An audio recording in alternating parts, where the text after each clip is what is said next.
E aí, família tricolor, meu amigo São Paulino, minha amiga São Paulina, torcedores de outros clubes, meus amigos São Paulinos e amigas São Paulinas, gostaram de presente de Natal do São Paulo? São Paulo, torcedor do São Paulo ganhou o presente de Natal.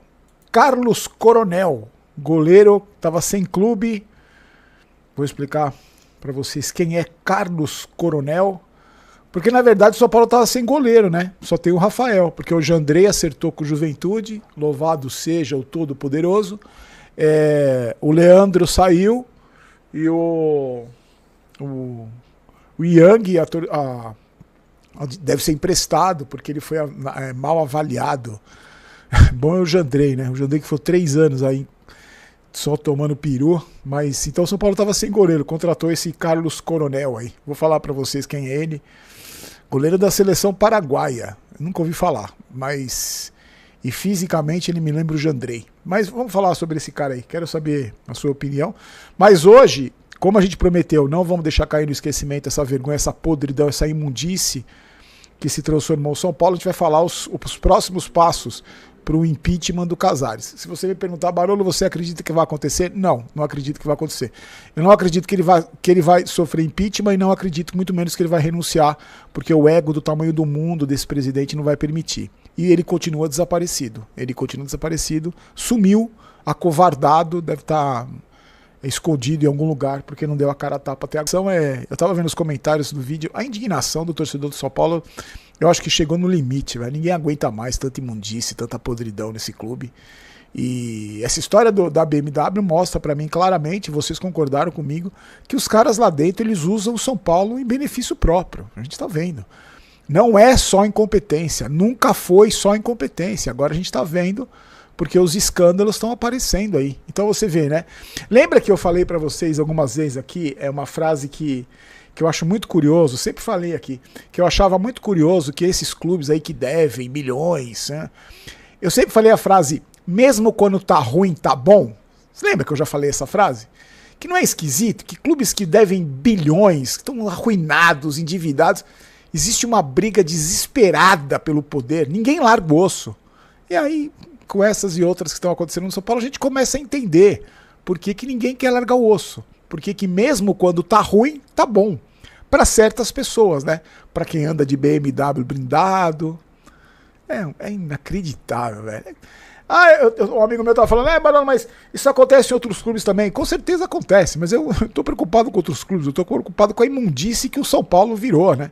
Com a sujeira que o São Paulo virou, com a corja que hoje tá lá dentro do São Paulo destruindo o clube. Nós vamos falar como é que o que vai acontecer, o que pode acontecer, tá? E perguntamos, cadê o blogueirinho bundão? Cadê o bunda mole do egocêntrico do presidente que tá perdendo cada vez mais seguidores, né? Porque a campanha na internet continua forte. Inclusive tem outras pessoas aí que tem campanhas para perder seguidor aí, algumas lideranças, que não sei do que, mas o presidente está perdendo inscritos. Acho que isso talvez esteja machucando mais ele, porque pela vaidade, pelo ego, né? Bom, vou deixar na janelinha aqui, vai entrar, eu sempre esqueço de avisar aqui no final do vídeo, entra aqui, tá? São Paulo final de contratação do Carlos Coronel. Esse goleiro estava sem clube, ele é brasileiro, mas foi naturalizado paraguaio, tem 28 anos, contrato de 2 anos, tá? O São Paulo perdeu o Leandro, saiu, encerrou o contrato, não vai ficar. O Jandrei, graças a Deus, foi para o Juventude, e o Yang deve ser emprestado porque não avaliaram bem o Yang. Então o São Paulo estava sem goleiro. Esse cara vai ser reserva do Rafael. São Paulo contrata reserva, né? Contrata jogador para ser reserva. Não contrata um goleiro para o Rafael ser sombra, né? Ele contrata um goleiro para ser sombra do Rafael. Esse goleiro aí, esse Coronel, começou a carreira no Red Bull Brasil, aí passou pelo Red Bull Salzburg, Philadelphia Union e mais recentemente o último clube dele, New York Red Bulls. Desde 2023 ele está na seleção paraguaia. Eu, sinceramente, gente, assim como o tal do Danielzinho, empolga esse tipo de contratação? Empolga? Não, não empolga. Mas, independente de qualquer coisa, o que eu posso dizer para você é o seguinte, eu já me empolguei com muita contratação e quebrei a cara. O padrão, esse coronel vai receber o mesmo padrão de tratamento que a gente recebe todos os contratados do São Paulo. sempre com o pé atrás, sem endeusar ninguém e desejando toda a sorte do mundo para esse cara, que ele consiga fazer um bom trabalho, ter uma trajetória importante. Só que aí, como tudo que vem acontecendo no São Paulo, a gente sempre se pergunta, né? Quem é o empresário? Quem é que foi atrás? Será que foi o departamento de scout que indicou para o Crespo? Será que o Crespo aprovou? Com tanta imundície, com tanta canalice que existe nesse clube, você me garante que foi tudo dentro do padrão certinho? Escolheram mesmo o melhor goleiro, escolheram mesmo o cara mais, né, que estava aí sem clube, que era o melhor, foi um trabalho bem feito. A gente está vendo nos últimos anos que geralmente não é isso que acontece, né?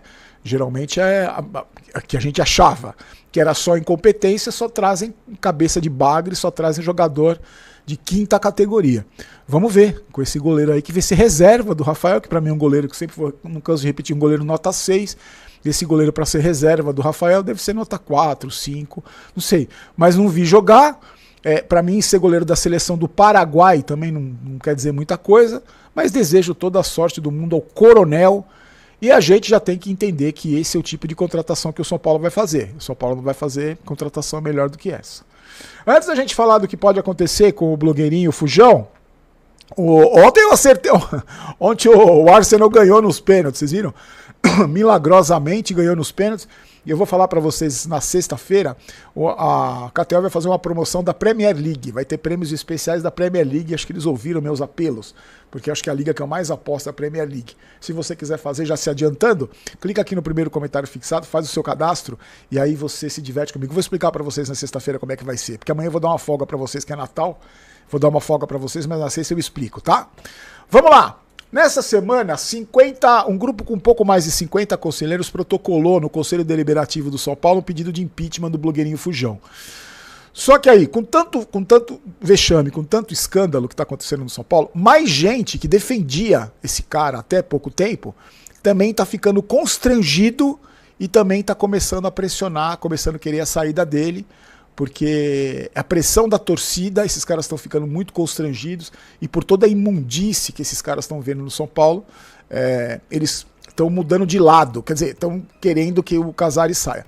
Só que para essa saída, através do impeachment, que é o impedimento, não é tão simples assim. Para começar, o tal do ontem, que é assim, com o blogueirinho Fujão, para que ele pudesse receber o pedido, tinha que ter pelo menos 50 assinaturas. Ele teve 57, ele foi obrigado a aceitar. 57 dos 256 conselheiros que tem no São Paulo.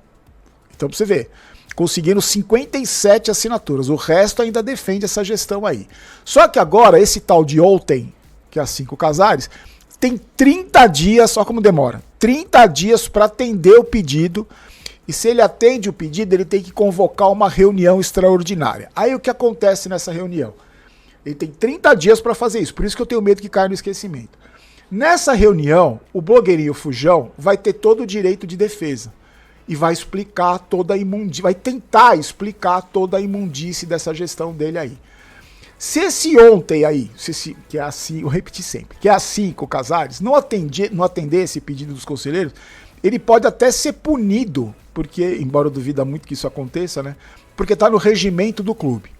Se ele não quiser fazer, essa reunião teria que ser convocada pelo vice-presidente do Conselho Deliberativo, um tal de João Farias Júnior, em até 15 dias. Tá. Se esse cara também não fizer nada, também fechar o olho e fingir que nada está acontecendo, cabe ao conselheiro que tem mais, ao conselheiro que assinou esse pedido, um dos 57 que assinou esse pedido, que tem mais tempo de clube, esse cara convoca a reunião para ouvir o Casares. Entendeu? Olha como é o trâmite, que não é tão simples assim, vai lá, pede o impeachment e sai. Só que aí, aí você me pergunta, Barolo, pro impeachment aconteceu tudo isso, chamou a reunião, o blogueirinho Fujão se explicou, não conseguiu se explicar, como é que acontece o impeachment? Para acontecer o impeachment, tem que ter 2/3 do conselho tem que votar pelo impeachment. Ou seja, 170 dos 256 conselheiros precisam votar pro impeachment. Então você vê, protocolar o pedido, aí o cara que é assim com o Casares vai ver, daqui 30 dias ele analisa. Se ele não quiser chamar ou convocar o Casares, aí o vice do Conselho Deliberativo chama. Se ele não quiser, em 15 dias, aí já são 45, o conselheiro que tem mais tempo de clube chama. Aí o blogueirinho vai, se explica. Enquanto isso tá passando o tempo, né? Já começou já começou a Copinha, já começou o Campeonato Paulista, já começou o Campeonato Brasileiro. E aí o Casares se defende e aí 170, não conseguiram 57 assinaturas. Mas tem agora que a podridão o mar de merda tá aqui no São Paulo. Desculpa a expressão. Agora eles conseguiram, nesse momento de ebulição, eles conseguiram 57 assinaturas. Você imagina, você acha que daqui a 2 meses, sei lá, vai ter 170 conselheiros que vão votar pelo impeachment do Casares? Eu, sinceramente, não acredito. Agora se pergunta pra mim, Barolo, e se o Fujão, o bunda mole, sair? Se ele sair, quem assume é um tal de Harry Massis, que é o vice-presidente do São Paulo. Você já ouviu falar nesta figura, no tal do Harry Massis? Ele assume, aí vai convocar novas eleições. Só que aí, até tudo isso acontecer, já vai ter eleição mesmo, que deve ter acontecido isso no final do ano. A esperança que eu tinha, que eu não tenho, né? É que esse Fujão aí renuncie. Que ele olhe para toda a lambança que ele fez, toda a destruição que ele causou no São Paulo e alguém da família dele fale, ó, renuncia, e ele renuncia. Porque eu acho que por esse trâmite aí não vai acontecer nada. Agora eu só falo uma coisa pra vocês. Pra mim, na minha opinião, o presidente do Corinthians caiu por muito menos que isso. O Aidar caiu muito menos do que isso. Mas com esse cara, duvido que vai acontecer alguma coisa. A torcida tá pressionando, eu tô vendo que a torcida tá pressionando. Teve um conselheiro aí, que eu não vou falar o nome dele para não dar moral, que tava ameaçando torcedor de mídia alternativa de processo, que tava sendo criticado. Os conselheiros estão sendo criticados. Já teve o perfil banido porque não pode fazer ameaça. Esse idiota, esse imbecil, acha que pode fazer ameaça e passar impune. Páginas no Instagram estão expondo esses conselheiros, que eu acho que tem que expor mesmo. Estão expondo a foto deles e dizendo que votaram a favor do orçamento. Não estão cometendo crime nenhum. Os caras estão lá. Eles fazem parte do conselho de um clube que tem 20 milhões de torcedores. Então aguenta o BO. Vocês não são bons aí pra brigar em benefício próprio? Então vocês aguentem o BO aí. Então a torcida tá pressionando e o que eu falo pra vocês a gente não vai esquecer. Falamos aí do coronel, do sargento, sei lá, do cabo, do goleiro, mas a gente vai continuar pegando no pé desses caras pra não deixar cair no esquecimento. Meus queridos... Pausa de 5 segundos para pedir a sua ajuda ao nosso canal com o seu like e se inscrever se ainda não for um inscrito. A minha pergunta pra você é, explica pra quem tá nos ouvindo quanto que o caos político traz essa impressão de que tá tudo errado no São Paulo, né? Mostra pra esses caras aqui do número que não tá tudo bem. Na verdade, assim, a gente falou sobre o FDIC, por exemplo.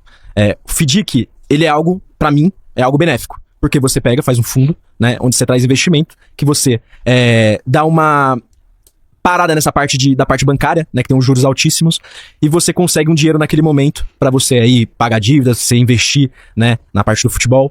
Mas assim, você falou sobre caos políticos, né? O Belmonte, ele deu uma entrevista essa semana falando que o pensamento dele seria de investir, né, no futebol, e aí trazer investimentos com as vitórias e nisso o São Paulo crescer novamente. Então assim, isso acaba com toda essa parte que a gente fala de profissionalização. E o Belmonte é um nome como outros. Eu sei que ele não é o único que tem esse tipo de pensamento lá dentro, tá? Eu já ouvi muita coisa que o time de futebol não é banco, por exemplo. Isso era muito usado lá atrás. Acho que era que o time de futebol não é banco. Então, assim, quando a gente pensa em 2026, que no final do ano vai ter eleições dentro do clube, que pessoas com o pensamento de que eu tenho que investir no futebol a qualquer custo, né? Eu tenho que contratar grandes jogadores, eu tenho que não pensar... Foi falado isso, tá? Que eu não tenho que pensar nas dívidas, isso é uma loucura. E você tendo a possibilidade de pessoas com esse tipo de pensamento comandar o clube, comandar o futebol, aí a gente pensa de um bi pra frente, né? Então, assim, é tudo lindo, como você falou, a parte de projeto, mas o São Paulo ainda nunca teve esse projeto realmente, né? Então, a gente precisa se estruturar como clube mesmo, se estruturar, todo mundo pensar igual, né? Todo mundo entender que sim, a gente tem um bi de dívida, quase um bi de dívida, a gente tem problemas financeiros, como que a gente vai fazer pra ajeitar isso? Não é só olhar pra Flamengo e Palmeiras, né? Que foram em outros momentos, realmente, foram em outros momentos. Mas assim, o que a gente pode fazer pra mudar isso? Né? Como que o São Paulo pode fazer pra trazer investimentos? Né? Foi se falado em vender parte de participações na base, né? Então assim, porque o clube, social, a associação, ela tá tentando, né, respirar, ela tá tentando sobreviver, essa é a verdade. A parte associativa do São Paulo, ela tá tentando sobreviver a todo custo, né? Porque você tenta ir pra todos os lados, vendem participações na base, você tenta o FDIC, porque isso é uma sobrevivência do associativo do São Paulo, é uma sobrevivência. E tem um outro pensamento agora vindo nesses anos, né? Que é a criação da SAF, que é trazer investimento de fora, que isso não é comum pro brasileiro. O brasileiro ainda tem muitos. Pô, às vezes eu faço enquete na minha página, você é a favor da SAF? Aí dá tipo 60%. Mas se tá em um momento que você tá vencendo, aí ninguém mais quer SAF. Então, assim, é um pensamento ainda que se está criando no brasileiro de trazer investimento. E quando você tem todos esses problemas financeiros, né? Aí você pensa, você prefere vender o clube, trazer investidores, uma mudança estrutural no clube, ou você prefere ficar nessa sobrevivência de vender jogadores, de tentar diminuir essa dívida de anos e anos, e aquilo que eu falei sobre safra. A próxima safra não vai, tenho certeza que não vai dar quase 200 milhões pro São Paulo, né? Então, assim, o São Paulo ele nunca teve esse projeto de profissionalização, de juntar um projeto esportivo com um projeto financeiro.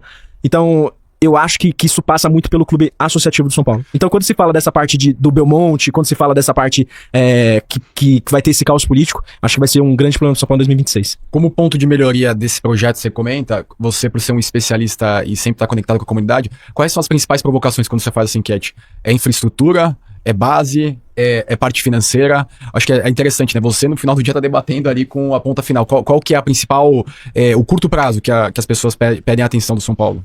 Certamente a parte financeira. Porque assim, eu falei de safra agora, né? Uhum. Tipo assim, o torcedor comum, vamos ser bem verdadeiros, eles não estão olhando pro novo menino que vai subir, como que vai ser, né? Ele tá olhando pro momento que é um bi de dívida, que é isso que chama a atenção, né, do torcedor. Pô, São Paulo hoje tá com um bi de dívida, aí ele vê, eu acho que não é o maior exemplo, mas assim, ele vê o Textor chegando no Botafogo, por exemplo, e vendo o Botafogo saindo de um clube que quando era associativo tava falido, ele sai de um clube associativo falido pra uma SAF, que eu acho que foi feita, eu já vinha falando quando tava vencendo, tá? Eu já falei isso em podcast, que era que foi feito de uma maneira errada de investimento, mas ele vê um Botafogo ganhando Libertadores. Quando ele vê um Botafogo ganhando Libertadores, ele pensa, pô, a gente precisa de um bilionário. Então, assim, vai muito pela parte financeira do clube. Então, pô, nós vamos perder nossos jogadores, nós vamos continuar perdendo nossos jogadores, ou a gente vai trazer um cara pra colocar um bi aqui, segurar as dívidas e a gente poder investir e aí sim ganhar títulos. Mas só pra complementar essa minha dúvida, você vê a torcida apostando em tempos de vacas magras pra poder depois conseguir... Porque eu acho que também tem esse trade-off que a gente sente, assim, né? Parte dessa resolução financeira, seja numa aposta de um aumento de receita ou financeira, como o Chatak traz aqui sempre, às vezes passa por acho que o caso do Botafogo foi muito rápido, né? Talvez até a turma do Botafogo não esperava essa agilidade, porque a gente viu outras SAFs se organizando. Você acha que o torcedor apostaria nesse tempo para poder voltar a ser campeão?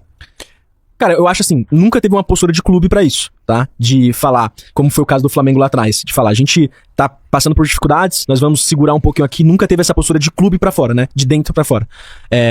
Então assim, o torcedor, ele nunca pensou dessa forma porque isso nunca foi uma discussão de clube, de futebol do São Paulo.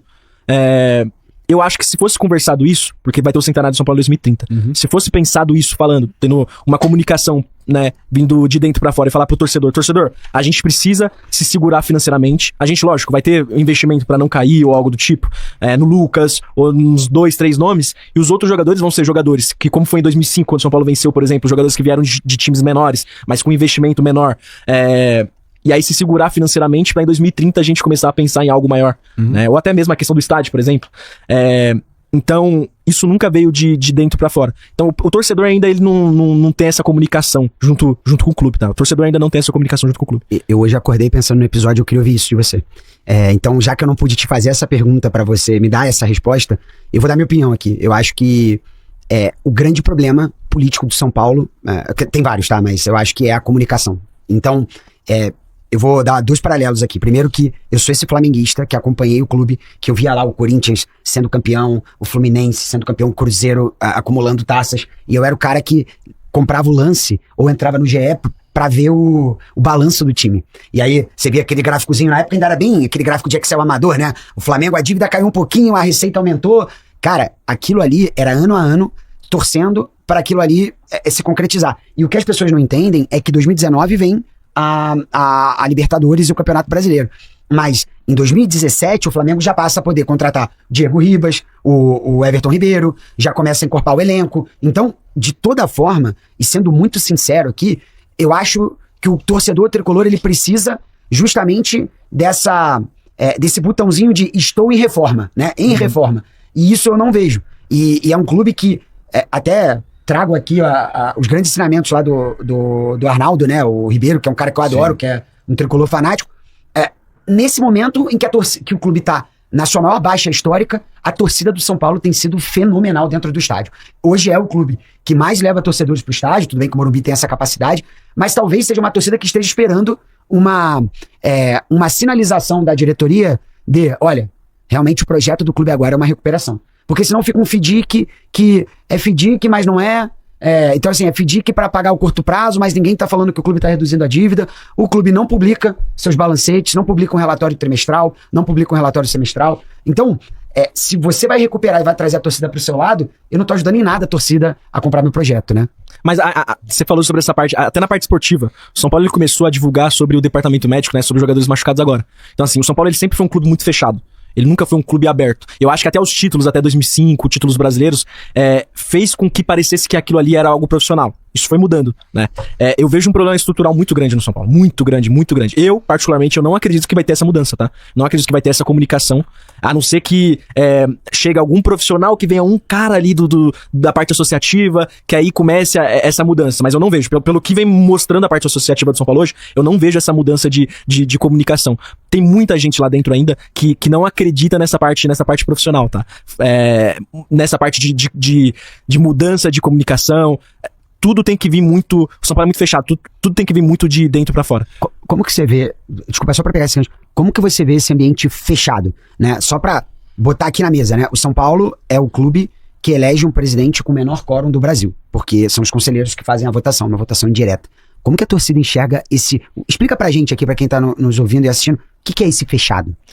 A torcida, ela tá começando a entender isso, né? Nunca foi... Como eu falei, os títulos esconderam muitas coisas, né? Eu até fiz um texto falando que o futebol antigamente, até 2005, sei lá, futebol brasileiro, era trabalhado de forma amadora. Então, quando o futebol era amador, o São Paulo era o melhor. Quando começou a se profissionalizar, o São Paulo ficou pra trás. O São Paulo, ele nunca mudou. Eu sempre falo isso, o São Paulo nunca mudou. Ele é o mesmo. Ele é o mesmo em 2005. Não é que, o São Paulo precisa voltar a ser o clube de 2005. Não, ele é o clube de 2005 ainda. Esse é o grande problema, entende? O São Paulo, ele não teve essa mudança de profissionalização de trazer algo de fora, né? O São Paulo, ele acha ainda que se tem que investir e passar de 1 bi pra 2 bi. Né, o São Paulo ele tem esse tipo de pensamento. Eu tô falando do São Paulo, as pessoas de dentro, né, as pessoas que realmente comandam. O torcedor ele ainda acha, muitos torcedores acham que são os donos do clube, sendo que essa não é a realidade. O São Paulo ele é um clube associativo, ele é um clube muito fechado. O São Paulo não tem nem sócio torcedor que vota. Eu acho que essa nem é mais uma discussão, tá? De sócio torcedor votar. Mas assim, o São Paulo ainda tá tendo essa discussão de sócio torcedor votar. Quando outros clubes lá atrás já discutiram isso. Eu tenho o irmão Santista, por exemplo. O meu irmão Santista ele sempre vai votar no presidente, né? Os Corinthians tem sócios que votam. Então assim, a gente ainda tá discutindo isso que era pra ser discutido lá atrás. Então o São Paulo ele nunca teve essa mudança de sair do clube amador, que era em 2005, que quando o futebol era amador, quando todo mundo tava mal, quando o Flamengo tava mal, o São Paulo era o melhor. Só que quando o Flamengo ele começou a entender, a gente tem um potencial gigantesco de torcida, a gente tem um potencial gigantesco aqui de trazer esse torcedor pra perto e de investimento. Então quando o Flamengo começou a chegar a 1 bi, começar a contratar jogadores, começar a ter resultado, aí o São Paulo ficou pra trás. Quando o Palmeiras começou lógico que teve todo o caso do Paulo Nobre, que ajudou o clube, depois veio a Crefisa, que era o maior patrocinador durante muito tempo do futebol brasileiro, que isso ajudou, sim. Mas o Palmeiras, ele teve uma mudança diferente do Flamengo, teve uma mudança de investimento que começou a profissionalizar o clube, né? Que começou a trazer mais profissionais. O São Paulo não. O São Paulo ele é aquele rico que perdeu tudo, né? Ele é aquele rico que perdeu tudo e que não encara que ele perdeu tudo. Ele continua gastando, né? O São Paulo é isso.